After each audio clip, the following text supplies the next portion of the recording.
Қазақстан полициясының 30 жылдығына орай Ақтауда милиция полковнигі Кемел Жұмашевқа өзі қызмет етіп, әрі басқарған мамандандырылған күзет қызметінің ғимаратының алдына мемориалдық тақта қойылды.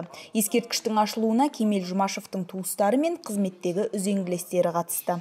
Бұл іс-шараның мақсаты ол кісінің еңбегі көп.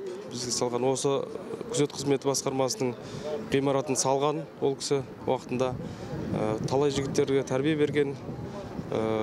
Осы кейінгі ұрпаққа өскелең қызметкерлерге үлгі жаңағы патриоттық сезімін оятсын, біліп жүрсін ағаларының қандай қызмет атқарған ел үшін.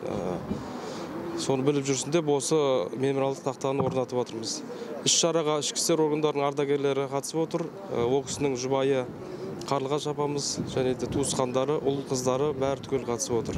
Ғұмырын ішкі істер органдарында қызмет етуге арнаған ардагердің еңбек ерен. Маңғыстау облысы қайта құрылған тұста облыстық мамандандырылған күзет қызметін басқарған.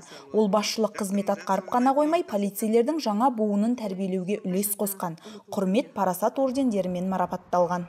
Кемекеңнің істеген еңбегін елеп, әріптестері, жолдастары, солар деген бүгіндікте үлкен шаруа бітіріп жатыр. Соған мың да бір рахмет енді.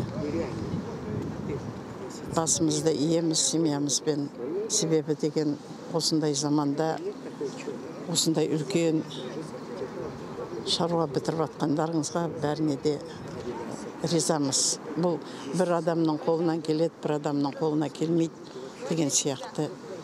Рахмет көп-көп. Антына адал, әскери борышына берік, кәсібилігі мен шеберлігі бір төбе болған Кемел Жұмашевтың қызмет жолы бүгінгі жастарға үлгі.